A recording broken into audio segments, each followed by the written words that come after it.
Hello guys, my name is Anna and I'm a Ukrainian. I have decided to vlog daily from my country Ukraine since the awful invasion of Russian troops on its beautiful and independent territory.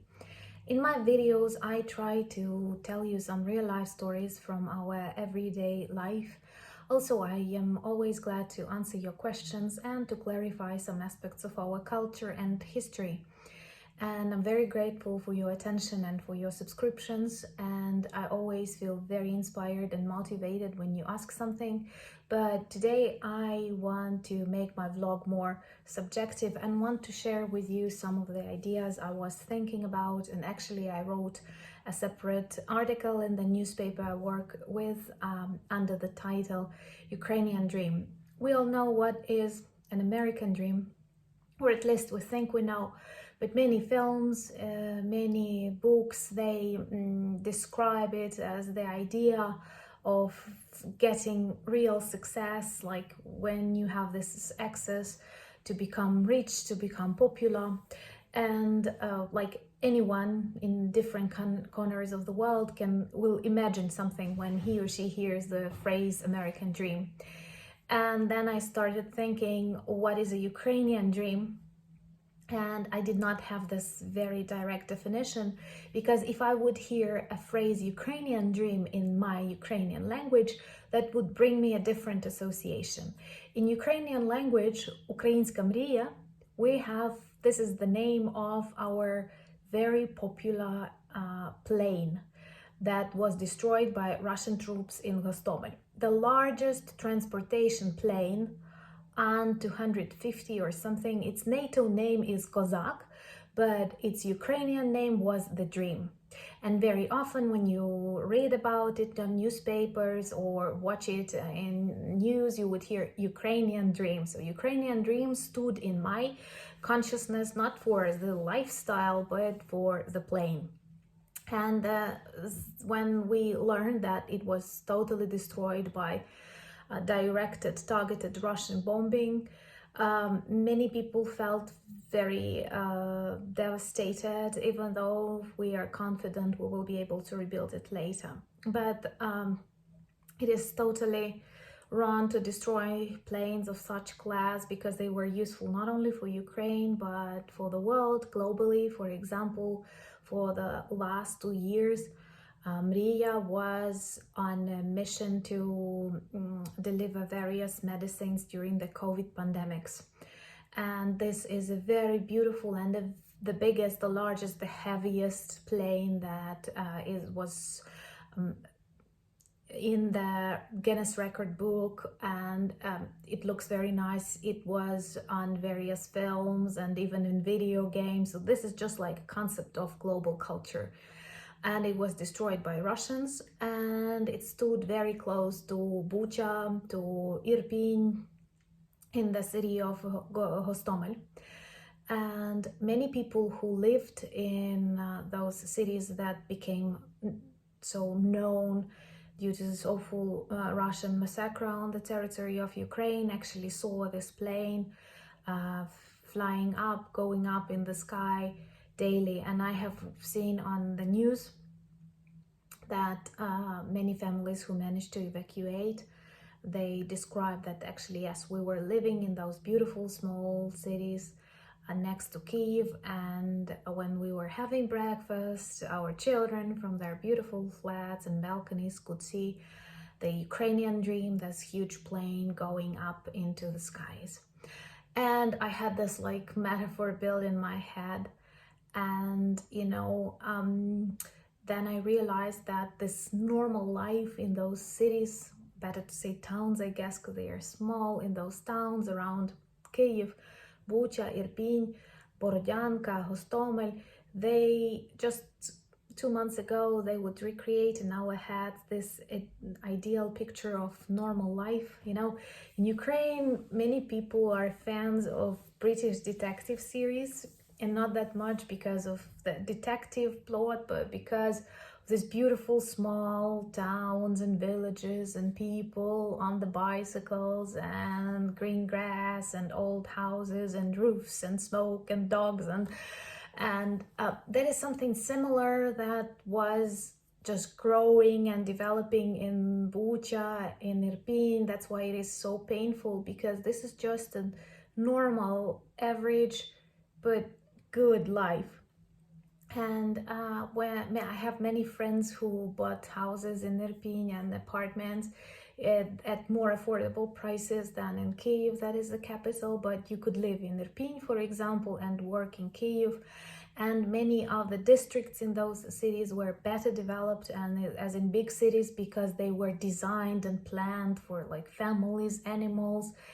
And you know, many of us speak right now that when we look at the new buildings and new districts in our cities, we previously could say so many things are wrong, the wrong color, the architectural forms are not suitable, blah, blah, blah, or you don't like the sculptures or the fountains, they look weird, for example, in that surrounding.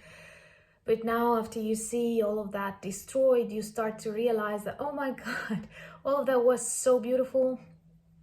And even in these towns that are not touched by the war to that extent, you look at all this stuff, at all the graffiti, and I don't know, some holes on the roads, and you feel like everything is fine, it's all ours. So I think then I decided to read a little bit about these towns, because I don't know much of their history or something. I've only crossed them on my way to Kyiv in my normal life before the war.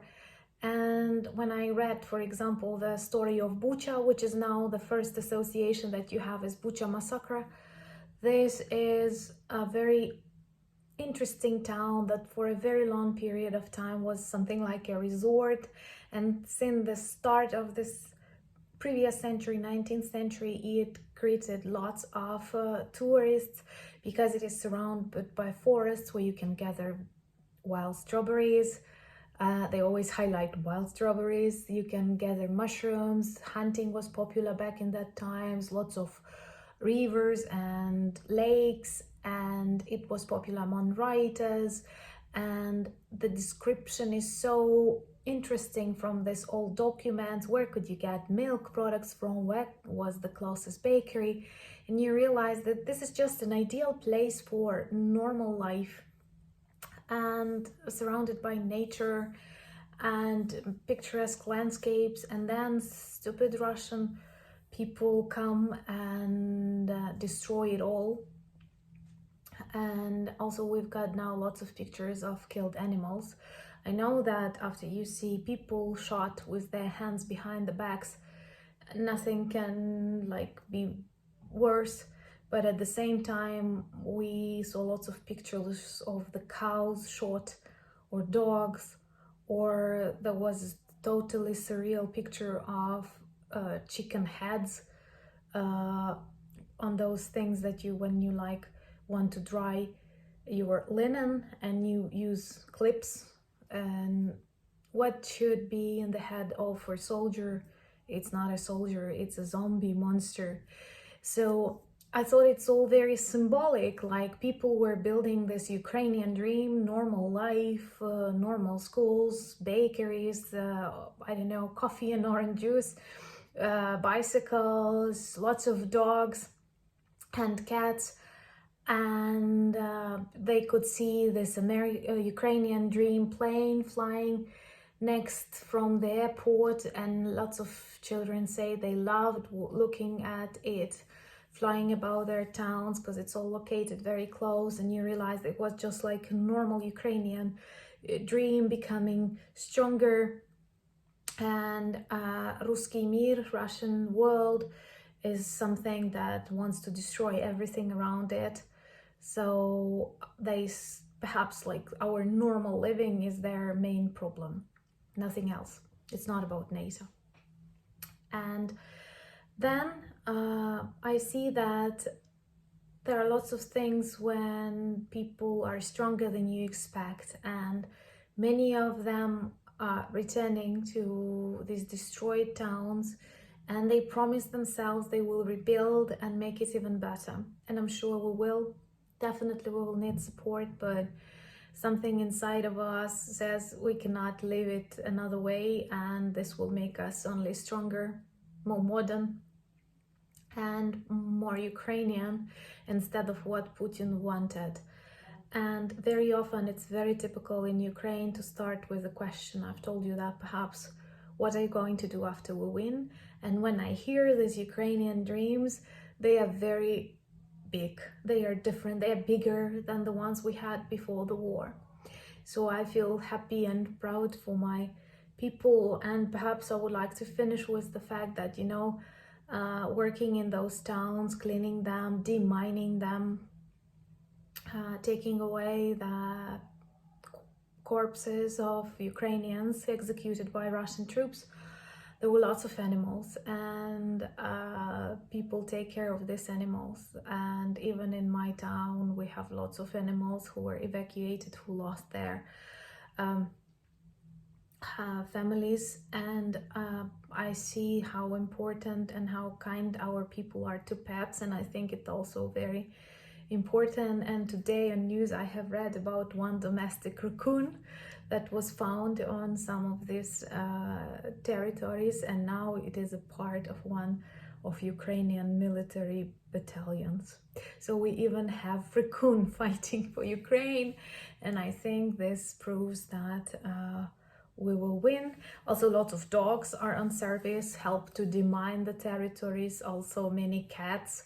And I think that all the nature and all the normal must stand with Ukraine. And I'm very grateful that you watch the videos, that you subscribe to my vlog. That keeps me motivated, because my main task is to make my country more visible and to fight this Russian propaganda. And believe me, I don't like building up hatred in my videos, but when you have people, Ukrainians, killed just because they are Ukrainians during this awful Russian invasion, it's very difficult to distract and to try to be tolerant, as the civilized world demands that. Many of you also ask me questions about our president, so I think it's time to record a separate vlog on that. You can comment and ask your questions. Maybe there are some things I can explain better about him, but I don't know him personally. I cannot say that I was his huge fan and followed attentively all the news, but maybe there is something you would like to know, and as a Ukrainian I have more access to that information. Thank you very much. Please subscribe, comment, and Slava Ukraini!